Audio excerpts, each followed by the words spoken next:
hit bone. Oh, wow. That was a snap. That was a snap cut. And I want to stab. All right. Stab again. That's bone. Hello, my name is Matthew Culbertson, and today I'm going to do the first meat cut test with the Demko Knives Freereign Tanto. I got this from Blade Show at 2025. Oh my gosh, was that an amazing experience. Thank you, Demko. Thank you, Lynn. And anyways, I got a grill knife. This is the 8020 in 3V, shark's foot. And I got some other stuff that to watch out for. This is going to be a slicer, the shirt. I had a blast. I got to pick their brain and hang out with them. But yes, I want to do a meat cut test with this Tanto Freereign.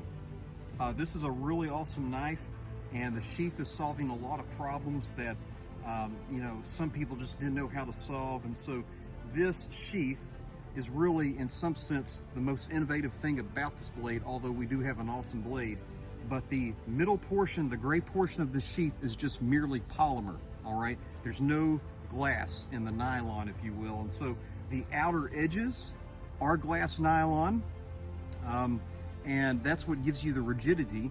But in a lot of sheaths, I haven't experienced this with all cold steels, but some cold steels I have. This is the Tanto right here.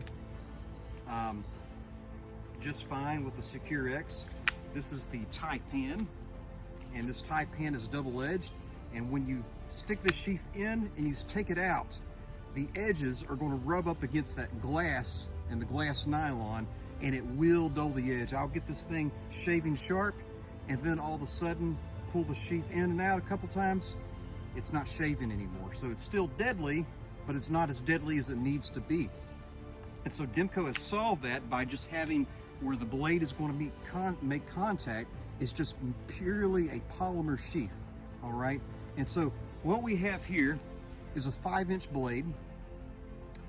This is AUS 10. It's very robust, it's very thick, and Lynn was telling me about some of the attributes of this Tanto and how it was made very properly, is that it retains its thickness, and about when you get just a little bit proportion, when you get down to that tip, maybe less than a 1/2 inch, or about a 1/2 inch, it starts to narrow. And so the tip is going to be super robust. Something I really like about this Tanto is that it's shorter, and I like the longer knives. Me and Lynn, we like the longer knives for reach. But what I like about this is that since it is shorter, the Yokote, where the two edges meet and you get that point, it's extremely exaggerated. And so this is a Master Tanto in 3V, very nice Yokote, all right?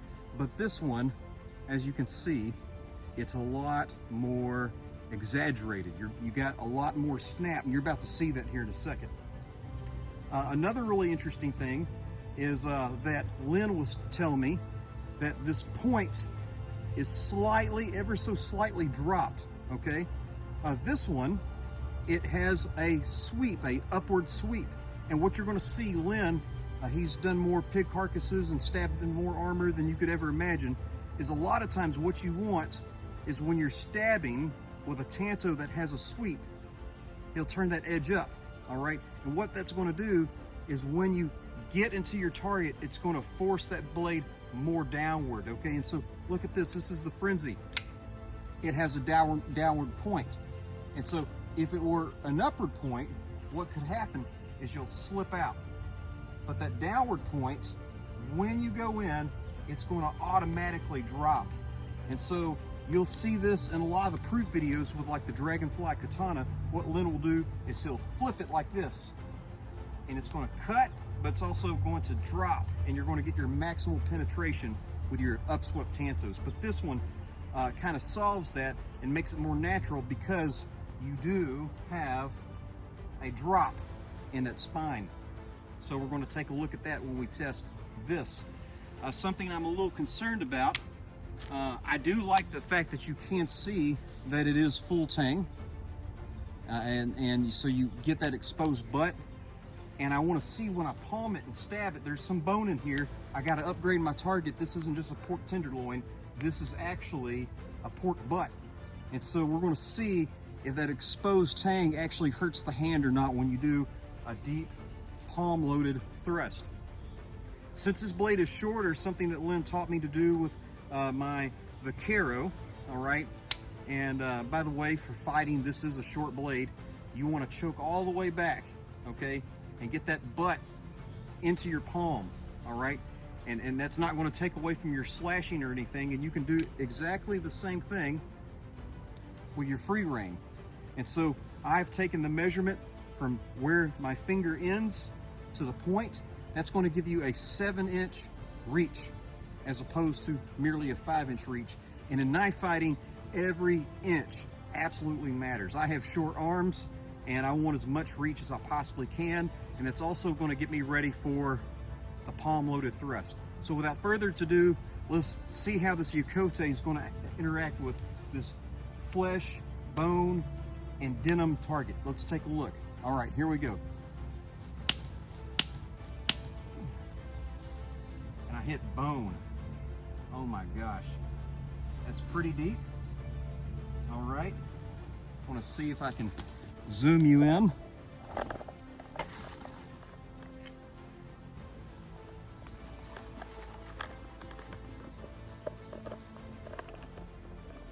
All right, I want to try to get another spot that doesn't have any bone. Looking at the edge, there's no damage, and I did hit the bone on that. Let's try that again. Oh, wow. That was a snap. That was a snap cut.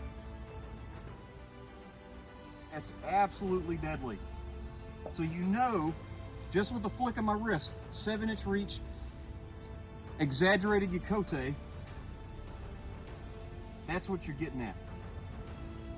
That's when it hits the bone. That was a devastating cut. That's when you just hit flesh. Now what I want to do, I'm going to load it up and I want to stab. All right. I want to stab again. I hit bone. All right. Stab again. That's bone. I'm getting a little bit of mark on my palm, but let me tell you, he's hurting a lot worse than I am. That's not really hurting my hand at all. And so, that's stuck in a little bone and tree. There we go. I'm going to look at the edge. We've hit bone, we've hit flesh, we've hit denim, and everything is absolutely looking good. I'm really impressed with this. I didn't know it was going to do so good. This is absolutely frightening. And if you're looking into a 5-inch fixed blade, if you can't carry a 9-inch bowie, if you can't carry a 12-inch Gurkha kukri, get yourself a 5-inch Freereign from Demko knives. You won't be disappointed.